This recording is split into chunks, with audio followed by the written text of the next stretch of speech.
Welcome back to the Brilliant Fertility Podcast. This is our final installment on fertility testing, at least for the time being. Goodness, it is May somehow, and depending on when you're listening to this, at least, gosh, we have so much going on in life right now. My kids are officially on summer break. We all just got over COVID. We're in the final stretch of construction on the new building for our practice. And I think sometimes, when you're in the middle of all of that, it may be hard to step outside of it and see everything that's going on and give yourself grace. So I am trying to give myself a lot of grace and a lot of space for nervous system regulation, even in the small moments. But I'm still just in immense gratitude for all of you who are listening and all of you who have stuck with me through this transition of getting this building ready. For those of you who are local in Tucson or in Arizona and have traveled to see me, I just am in very deep gratitude for you. So, with this conversation today around fertility testing, we're going to be diving into some of the functional medicine tests that we can utilize. And just as a disclaimer, I want everyone to know that there's really no way to comprehensively cover this in a podcast because these conversations have to be individualized. You could have two people with the exact same diagnosis, for example, endometriosis, but they have completely different underlying factors that contribute to that picture that need to be looked at differently.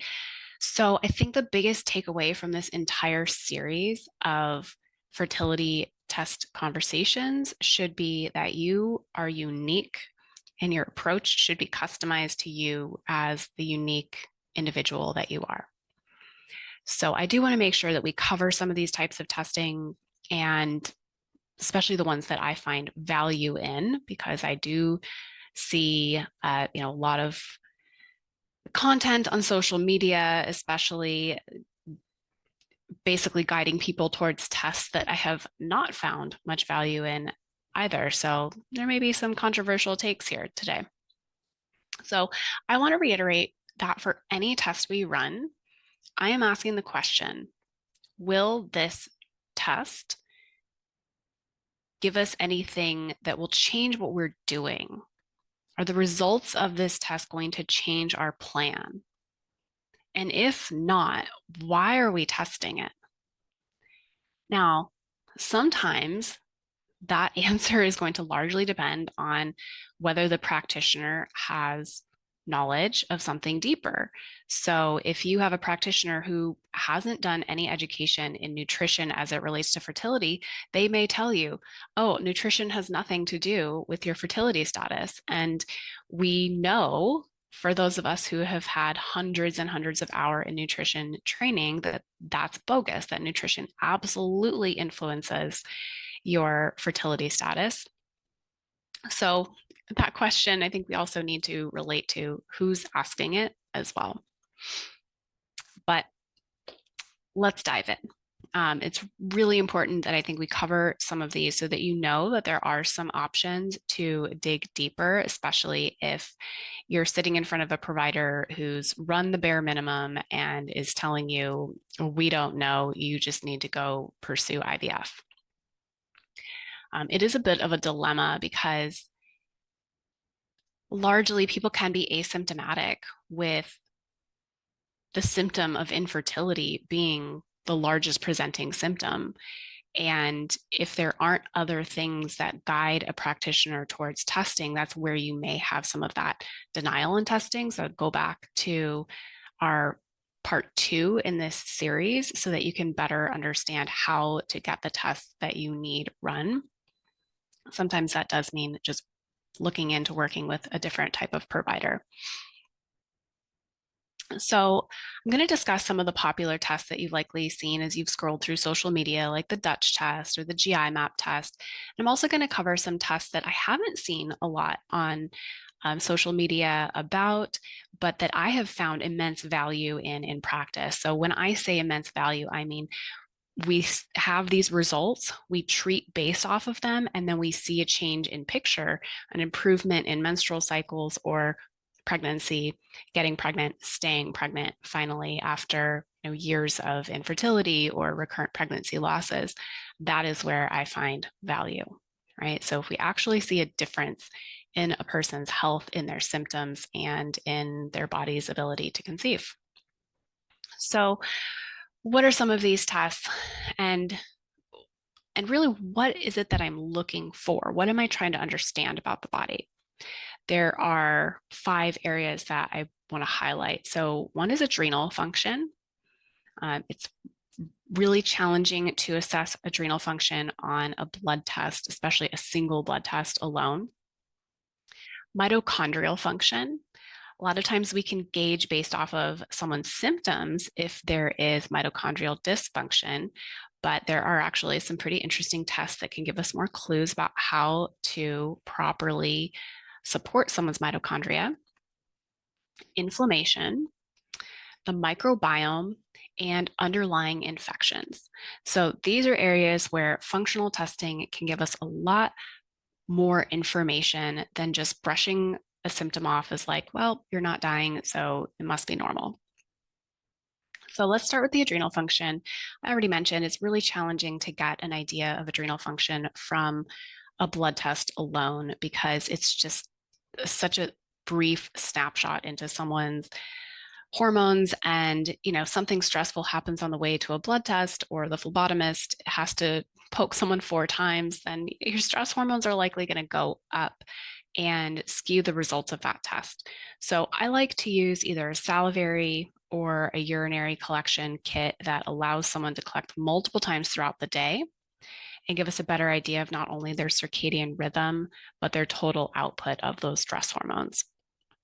This is where a test like the Dutch does come in pretty handy. It's probably one of the better bang for your buck tests because not only gives you that over the whole day picture of your stress hormones, but also how you metabolize stress hormones. And while you're at it, you can also look at the ovarian hormones, your metabolism of estradiol, testosterone, and some of the organic acid markers that can tell us about antioxidant status and methylation, B vitamin status. So it is a pretty interesting test. I do wonder if it's being overutilized in the health coaching community. I see packages where people are offering a Dutch test to everyone who walks in the door. And where I may differ in that approach is I will often wait to utilize the Dutch until we've addressed some of the low-hanging lifestyle pieces that we can address. So if someone comes in and they are not sleeping well, they're eating a largely standard American diet, they've got a lot of inflammation, I'm not going to have them waste $500 on a test that is probably going to show us that they're inflamed and not methylating well and their body is stressed, because we have some changes that we can make first. So I often utilize the Dutch test when someone's symptoms don't match what they're reporting in their lifestyle. If they're already eating in a way that's very nutrient dense and anti-inflammatory, and they're sleeping well, and they're still experiencing a lot of symptoms, that's when I will usually direct them towards using the Dutch test. But again, I don't heavily rely on it right out the gate because it's out of pocket. And I'm really mindful with all of these tests that are not covered by insurance that we want to meet someone where they are. So the next test is the GI map. I actually no longer utilize the GI map. I used it quite a bit earlier in my practice years and found that you would get a lot of people who were showing up as having these infections, and then you would try to treat off of them and maybe even mess up their gut microbiome and not actually see a positive result. So this has been an evolution of practice, and I'm cautious about how I approach this. I would highly advise anyone who has gut health issues to not only talk to their provider, but one of my favorite practitioners out there for gut health issues is Dr. Nikki Dineza. She's also known as the Gut Microbiome Queen. She has a great YouTube channel. She's done a great debunking of these functional gut health tests like the GI map. And so for the last couple of years, I've had some great conversations with Dr. Dineza about these tests, and in the sense she has validated so much of what I have experienced in practice when I used to order these. So I no longer rely on the GI map or some of these stool tests that claim they can show you exactly what's going on in your microbiome internally in the gut microbiome itself. I don't find a lot of value for that for fertility purposes. However, gut health is important, and that is like a completely separate conversation that we can have outside of testing. One test that I do actually really like for understanding the microbiome is the tests that give us a better idea of the vaginal or the uterine microbiome. My favorite is Fertility. It's a testing out of Greece, actually. It's expensive, but I will say that the patients that I've had who have done this testing and we have treated based on this testing have gone on to get pregnant and stay pregnant. So it's one of the more expensive tests out there. I think it runs because it's Greece, it's like 700 euros. But it is extremely valuable because they are testing menstrual blood, vaginal discharge. They can do semen culture. And there's so much value that can come from understanding the menstrual blood microbiome as that relates to more of what's happening inside the uterus and the endometrial environment, the vaginal microbiome, and then the semen microbiome, because a lot of infections can be passed back and forth between partners, and that's often missed in a clinical setting if people are asymptomatic. So that is one of my favorite tests. If we need to rely on a company that we can run through insurance, MDL, apologies, I actually can't remember what it stands for off the top of my head, is a test that I've utilized in practice with my in-person patients. But the Fertility, again, is actually one of the most comprehensive out there for understanding the microbiome and whether there's underlying infections. Now, how about mitochondrial function and inflammation? With the mitochondria, often we will have someone experiencing some other symptoms, whether that's fatigue or brain fog or muscle achiness, and that can give us some clues about whether or not mitochondria need some extra support. Now, we see a lot of people coming in already on high doses of CoQ10, theoretically, to support their mitochondria, support their egg quality.